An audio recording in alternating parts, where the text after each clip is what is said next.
Hello everyone, and welcome to, I guess what's technically the first of my Thrifty Riffs series. Previously under the name Last Chance to Dance, the concept is still the same. I am getting albums from op shops, thrift shops, second-hand bins, discount racks, anywhere where I'm not paying full price or it's been pre-loved, and I'm giving it another shot. And I'm giving it, the chance to find its home in my big CD collection there, which is a last check, I think, in the 700s? Holy... Alright. What's that count? 1,063. So I've got over 1,000 albums there. But there's always room for a few more. There's actually very little room for more. I've recently culled because I was over capacity. But, if something is very well loved, it will find a home, that's for sure. The main difference between what I'm doing now in Thrifty Riffs and what I was doing previously is I was buying batch previously and reviewing batch. Now I'm just reviewing one-off, so I'll be able to smash them out quicker. I might get one every week. At this rate, I might even have to shoot some off stream and just upload them straight to the YouTube. So make sure you're following my socials. If you're live in the Discord, if you're live in the Twitch stream, you can hit exclamation socials, I think, and get all my links, including my YouTube. But without further ado, today's album and the first of the Thrifty Riffs, I didn't even find myself. It actually came from my mum. So my mum volunteers at an op shop and found a stack of metal and rock cassettes come in and drop them off. And I'm like, oh, cool. What do I do with these? Now, I know what a cassette is, but cassette players, I actually found one that was my old one, and I played it and it died. And I realized, oh, bugger, I don't have a working cassette player. Then I remembered, my turnstile actually has a cassette slot on it too. So I don't have a portable cassette player, but I can play them. Luckily, this album is not a particularly rare one, so I can also just stream it, and I think I have it on vinyl as well already. But it is Anthrax's State of Euphoria. Fourth album by the band from 1988. Anthrax need little introduction. They're one of the big four thrash bands from the Bay Area thrash scene. And yeah, I think this album is fairly well known in metal spheres, definitely in Anthrax spheres. I think it would be fair to say that this is probably their second best album. I don't think anyone would doubt that Among the Living is their best. And I think most people would be like, yeah, State of Euphoria probably their second best. Definitely from, like, the original, kind of first 4 or 5, the golden days. Now, unfortunately, it is just a cassette. I had to buy a case for it, which was actually somewhat difficult. Cassettes just aren't widely produced anymore, so accessories to cassettes, like spare cases, also kind of hard to get to. Not incredibly, but, like, I had to buy a 10-pack. I couldn't just get one. So if you have any cassettes that you need cases for, hit me up. I have 9 spare. So yeah, unfortunately, I don't have the original art, which, honestly, not missing much there. It's not the greatest, most iconic album art. The yellow background with the red, like, swirling and all the screaming faces getting sucked into the vortex. And then the logo and album name on each edge. It's fine. It's a bit weird. I don't love it. It's not my favorite album art. But it also means I don't have, like, liner notes or anything. And I love album liner notes. There's always cool secrets in there. Funny little notes.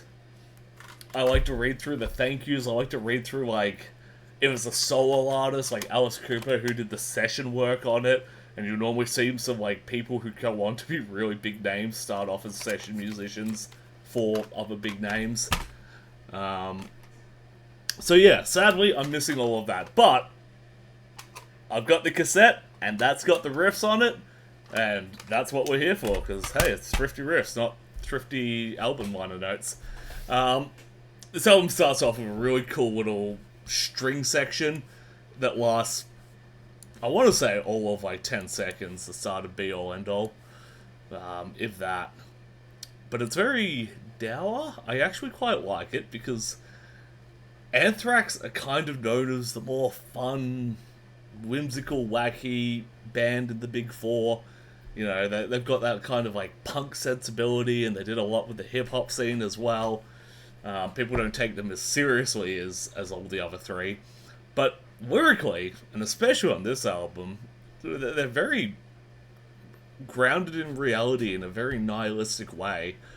So it kind of sets the mood properly for that, which then is good because, you know, the riffs and the tone doesn't always carry that carry that vibe. Sorry, I just read that comment. Bring the noise, bang a track. Not on this album though.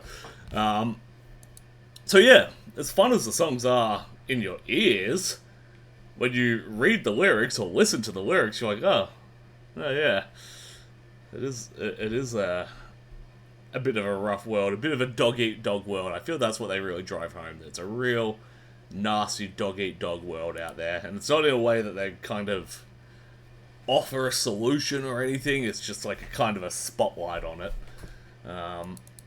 One thing that did really amaze me when I was listening to this is the song lengths. It is a 10-song album at 52 minutes, almost 53 minutes. Yeah, so your average song length is right up there, 5 minutes plus. And none of them feel that long. Frankly, they blow by. This really high energy and really dynamic, and I think that's what helps. It's never the same, you know, verse, chorus, bridges, whatever, a guitar solo. It's not that really traditional song structure there. They're quite willing to mix it up. And it's funny, the way genres change over time, because, you know, the longest track on here is 7.5 minutes.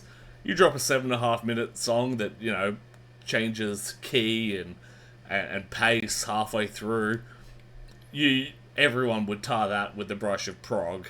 But back then, no, it was just thrash, baby. So it's funny to see how, I guess, the way we perceive music as it comes out changes, because I don't think anyone back then was calling Anthrax a prog band. But yeah, they really know how to keep it fresh, keep it high energy, keep it dynamic. And because of that, they've got, 10 songs, all over 5 minutes on average, that just blow by. In fact, there's really 9 songs, because there's 13... Sorry, the track name 13, which is track number 9 on the album, is an interlude. It only goes for 50 seconds. So really, you've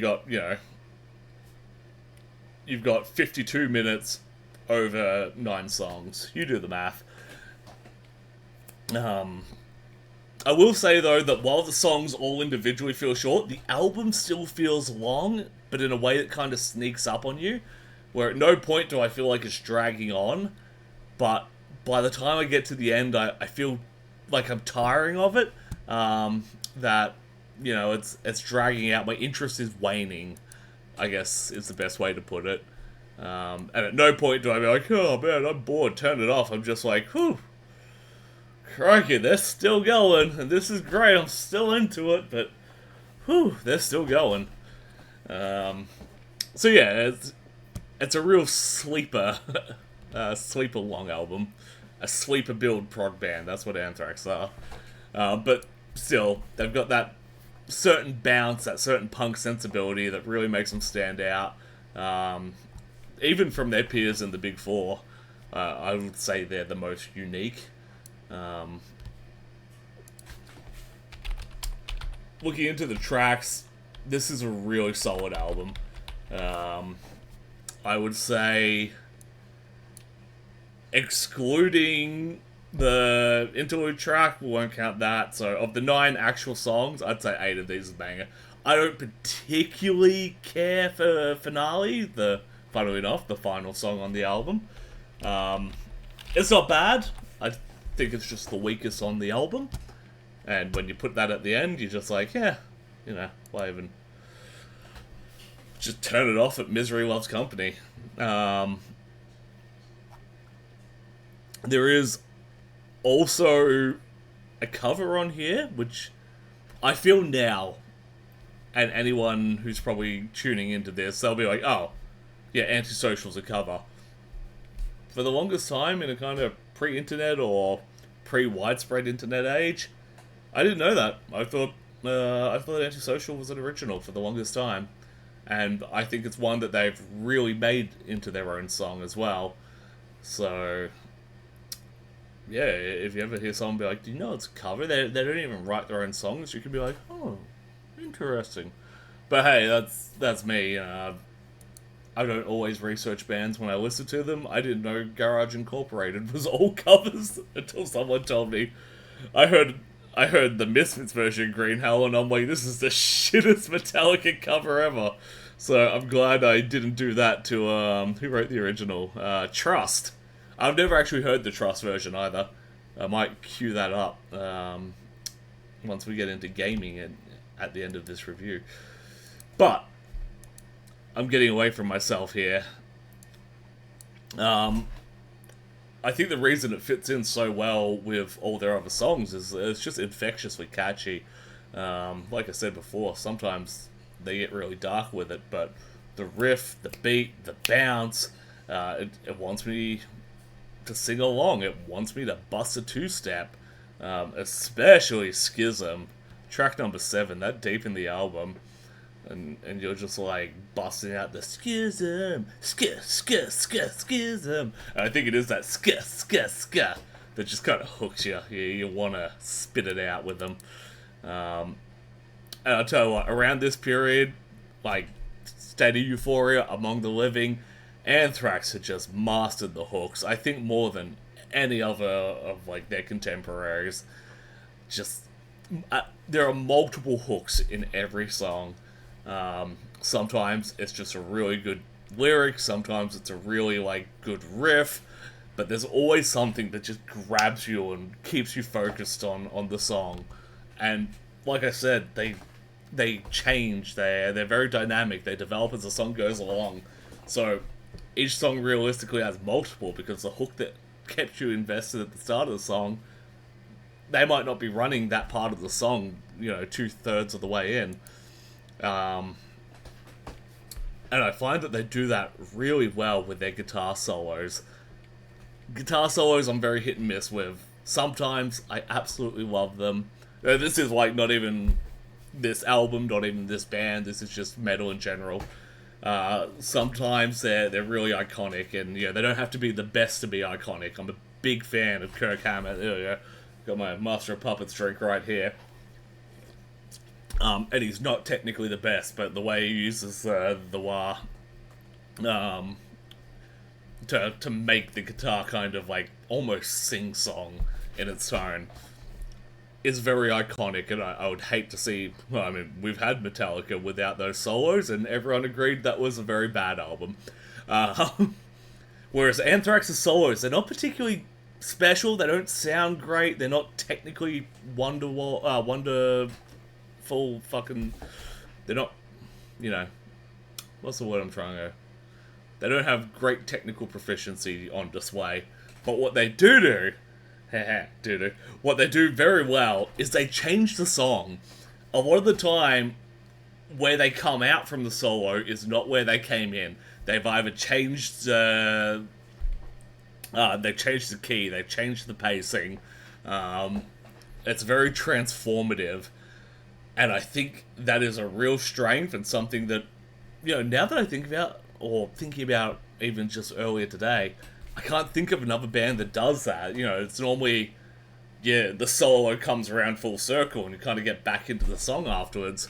But no, like I said, they're doing these really progressive elements, and they're using their guitar solos as that transformative period to be like, alright, cool. When we come back, now we're in double time. We're going to key up the intensity. Really cool. I only really noticed that for the first time writing notes. Even, in the decade or so I've been listening to this album. I think I discovered Anthrax roughly about 10 years ago. When did they come out for Soundwave? 2012, 2013?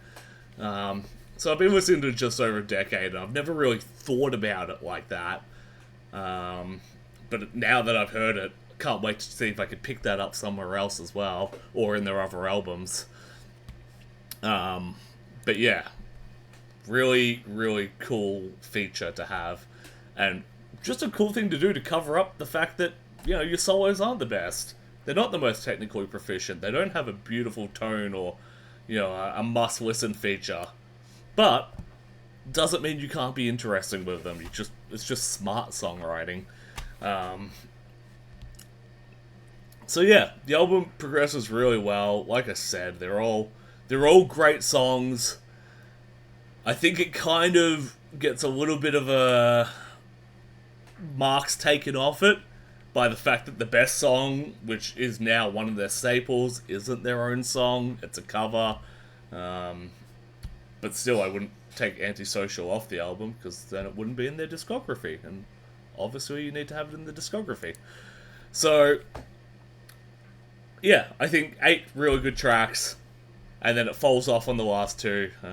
The interlude 13 and the final track finale. Yeah, falls off a bit. Take it or leave it. Not bad. Not good. I feel like it's a really solid,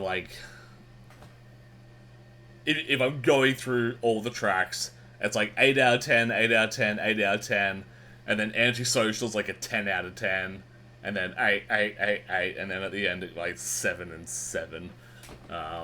So it just kind of averages out around an 8 out of 10 album. And hey, if I'm going to start giving out scores, that's where I'm going to put it. I think State of Euphoria is an 8 out of 10 album. I know they can do better, but boy howdy, they've done extremely well on this. And yeah, the most important thing, is it gonna find a home here? Is it gonna live in my CD collection? You're damn right it is. A, it was a gift from my mother, and B, it's, like I said, it's one of the best thrash band's second best album. You gotta have it in your collection, and if I already have it on vinyl, which I think I might, you gotta have 2 in your collection, because I can't walk around town with a record player unless someone's invented that. State of Euphoria. Apparently I've got it on CD. Either way, I'm keeping it. So yeah, thank you for tuning in to the first Thrifty Rift. Anthrax State of Euphoria. I give it an 8 out of 10, and I'm keeping it. And tune in next time, where we'll be looking at 1983, Motley Crue, Shout at the Devil. I'll catch you